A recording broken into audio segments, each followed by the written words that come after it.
बच्चों इस वीडियो में हम हेनरीज लॉ के लिमिटेशंस और उसके एप्लीकेशन से रिलेटेड कुछ बातें पढ़ेंगे।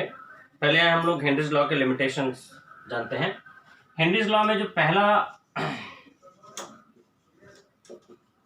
फार्मूला जो हम लोगों ने पढ़ा था, m is directly proportional to k into p, इसी से रिलेटेड लिमिटेशन है। समझ लीजिए, ये जो लिखा है इसका मतलब क्या है कि प्रेशर बढ़ाने से सॉल्युबिलिटी बढ़ना चाहिए। ये हेनरीज लॉ है कि प्रेशर बढ़ाएंगे तो गैस का डिसॉल्व होने वाला अमाउंट बढ़ेगा, प्रेशर कम करेंगे तो गैस का डिसॉल्व होने वाला अमाउंट कम होगा। तो मतलब ये कि प्रेशर बढ़ाने से सॉल्युबिलिटी बढ़नी चाहिए, प्रेशर कम होने से कम होनी चाहिए। तो यदि प्रेशर का इफेक्ट गैस की सॉल्युबिलिटी पर पड़ रहा है, मतलब वहां हेनरीज लॉ एप्लीकेबल है। पर यदि प्रेशर के इफेक्ट नहीं हो रहा है तो हेनरीज लॉ एप्लीकेबल नहीं है। तो वो कौन सी कंडीशंस हैं जिसमें प्रेशर का इफेक्ट नहीं होता, वही हेनरीज लॉ का लिमिटेशन हो जाता है। कौन सी कंडीशन? सबसे पहली चीज है, हम लोग वैसे प्रेशर क्यों लगा रहे हैं? हम प्रेशर इसलिए लगा रहे हैं ताकि गैस लिक्विफाई हो जाए।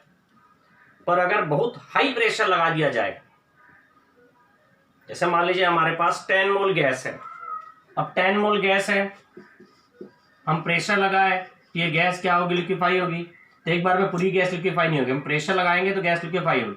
तो मान लीजिए प्रेशर था और ये नंबर ऑफ मोल्स गैस का जो डिसॉल्व हो रहा है सॉल्यूशन फेज में। तो प्रेशर 1 atm था तो 1 मोल गैस डिसॉल्व हो गई।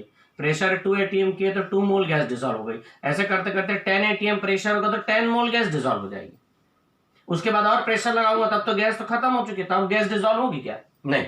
तो कहने का मतलब ये कि शुरू में आपको देखने मिलेगा कि प्रेशर बढ़ाते जा रहे तो गैस का डिसॉल्व होने वाला अमाउंट बढ़ रहा है, पर एक पर्टिकुलर प्रेशर के बाद और प्रेशर बढ़ाओगे तो डिसॉल्व होने वाला अमाउंट नहीं बढ़ेगा। मतलब 10 के बाद आप प्रेशर बढ़ाओगे पर गैस का डिसॉल्व होने वाला अमाउंट नहीं बढ़ेगा, मतलब m नहीं बढ़ेगा, मतलब प्रेशर के इफेक्ट क्या हो जाएगा? खत्म हो जाएगा। तो प्रेशर का इफेक्ट एक पर्टिकुलर प्रेशर तक ही रहेगा। उस प्रेशर के बाद अगर आप और प्रेशर बढ़ाओगे तो गैस की सॉल्युबिलिटी पर कोई फर्क नहीं पड़ेगा। मतलब हाई प्रेशर की कंडीशन में गैस की सॉल्युबिलिटी पर प्रेशर का इफेक्ट नहीं होता। हाई प्रेशर की कंडीशन में गैस की सॉल्युबिलिटी पर प्रेशर का इफेक्ट नहीं होगा। दूसरी बात, अगर हम टेम्परेचर को बहुत कम कर देंगे तो गैस तो अपने आप लिक्विफाई हो जाएगी, तो वहां पर भी प्रेशर का इफेक्ट नहीं होगा।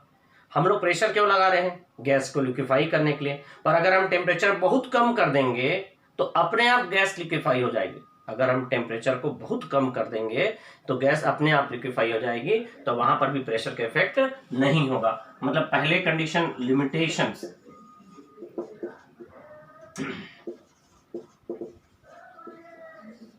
पहली कंडीशन हाई प्रेशर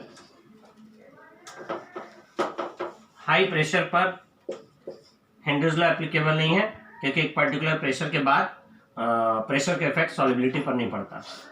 और लो टेम्परेचर, अगर टेम्परेचर बहुत कम कर दूंगा तो गैस अपने आप लिक्विफाई हो जाएगी, तो उसके बाद प्रेशर का इफेक्ट नहीं पड़ेगा। तीसरी बात, तो यहाँ टेम्परेचर कम करने से प्रेशर का इफेक्ट नहीं पड़ेगा, ऐसे क्यों बोल रहा हूं मैं? अगर मैं टेम्परेचर कम कर दिया, गैस अपने आप लिक्विफाई होगी, तो बिना प्रेशर बढ़ाए भी तो गैस लिक्विफाई हो रही है ना अपने आप। इसलिए मैं बोल रहा हूं कि टेम्परेचर कम करने से प्रेशर का इफेक्ट नहीं पड़ेगा। तीसरी बात यह है, यदि कोई गैस सॉल्वेंट में हाईली सॉल्युबल है तो एक बार आप प्रेशर लगा के गैस को कंप्रेस करके डिसॉल्व कर दिए, उसके बाद आप प्रेशर हटा भी रहे तो गैस नहीं निकल रही। कायदे से होना क्या चाहिए?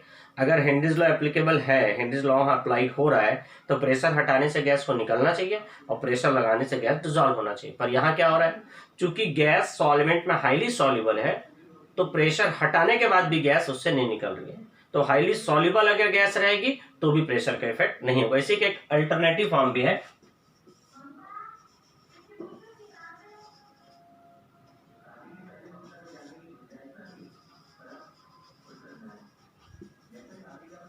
चौथी बात यह है, अगर गैस सॉल्वेंट के साथ कोई केमिकल बॉन्ड बना ले, केमिकल बॉन्ड, अगर गैस कोई केमिकल बॉन्ड बना ले सॉल्वेंट के साथ तो भी हेनरीज लॉ एप्लीकेबल नहीं होगा। इसको समझने के लिए एक छोटा सा एग्जांपल मैं आपको बताता हूं। मान लीजिए मेरे पास एक बलून है, उसमें मैं हीलियम गैस भर दिया। हीलियम गैस इसलिए क्योंकि हीलियम गैस हल्की होती है एयर से, तो वो बलून ऊपर उठ जाएगा। अब एक बलून है, उसमें हीलियम गैस भरने के बाद उस बलून को मैं ऐसे पकड़ के खड़ा, ठीक है, उसको पूरा उसके चूटियों को बांध दिया। बलून के, उसमें हीलियम गैस भरी है, उसको पकड़ के ऐसे खड़ा हूँ और उसके एक हाथ यहाँ और दोनों हाथ के बीच में ऐसा बलून रखा हुआ है। तो अभी मैं क्या देखूंगा कि ये जो हाथ है मेरा, ये मान लीजिए प्रेशर है, अब बलून को गैस मॉलिक्यूल मान लीजिए, यहाँ जो बलून है, और ये जो नीचे वाला हाथ है वो सॉल्वेंट है, तो यहाँ पर आपको प्रेशर का इफेक्ट दिखेगा। अब अगर मैं यहाँ हाथ हटा दूं तो क्या होगा, बलून ऊपर उड़ जाएगा। मतलब इस एग्जाम्पल में आपको प्रेशर का इफेक्ट दिख रहा है। लेकिन मान लीजिए की बात है कि यहाँ सॉल्वेंट है, मतलब ये हाथ और यहाँ बलून है हीलियम गैस वाला, और यहाँ प्रेशर। ऐसा मैं पकड़ के रखूंगा और अपने किसी फ्रेंड को बोलूंगा कि उसके चूटिया में एक धागा बांधे और उस धागे को मेरी उंगली में बांध दे, उस धागे को उंगली में बांध दे। उंगली में बांधने के बाद अगर मैं इस हाथ को हटाऊंगा तो वो बलून उड़ेगा कि नहीं उड़ेगा? नहीं उड़ेगा। क्यों? क्योंकि वो बलून मेरे हाथ से एक धागे के थ्रू बंधा हुआ है। अगर मैं प्रेशर हटा भी दे रहा हूं तो बलून क्या है, मेरे हाथ से अलग नहीं हो रहा है। इस हाथ को मैं क्या एज्यूम किया था, सॉल्वेंट। बलून को क्या माना था, गैस। तो जब तक बलून और सॉल्वेंट के बीच में, मतलब बलून और हाथ के बीच में कोई बॉन्ड नहीं था, तो आपको प्रेशर का इफेक्ट दिख रहा था कि हाथ रखा तो बलून जुड़ा है, हाथ हटाऊंगा तो उड़ जाएगा। पर अगर मैं बलून को एक धागे से बांध के अपने उंगली में बांध लूं, हाथ में बांध लूं, अब अगर मैं प्रेशर हटा भी दूंगा तो बलून नहीं उड़ रहा है। ठीक उसी तरीके से यहां पर भी है। यदि गैस सॉल्वेंट के साथ कोई केमिकल बॉन्ड बना लेगा तो प्रेशर हटाने के बाद भी गैस सॉल्वेंट से अलग नहीं होता है, तो वहां पर भी हेनरीज लॉ एप्लीकेबल नहीं होता। तो हेनरीज लॉ के 4 लिमिटेशंस हो गए। पहला, हाई प्रेशर पर हेनरीज लॉ एप्लीकेबल नहीं होता। लो टेम्परेचर पर गैस अपने आप लिक्विफाई हो जाती है तो हेनरीज लॉ एप्लीकेबल नहीं होगा। और अगर गैस हाईली सॉल्युबल है, अगर गैस हाईली सॉल्युबल है तो भी प्रेशर का इफेक्ट नहीं होता, क्योंकि एक बार गैस डिसॉल्व हो गई उसके बाद गैस अलग नहीं होती। और चौथा जो रहता है कि यदि गैस सॉल्वेंट के साथ कोई केमिकल बॉन्ड बना लेगा तो प्रेशर हटाने के बाद भी गैस सॉल्वेंट से अलग नहीं होती। ये हेनरीज लॉ का जो है वो लिमिटेशंस होता है। हेनरीज लॉ के एप्लीकेशन वाला पार्ट में आपको नेक्स्ट वीडियो में बताता हूँ।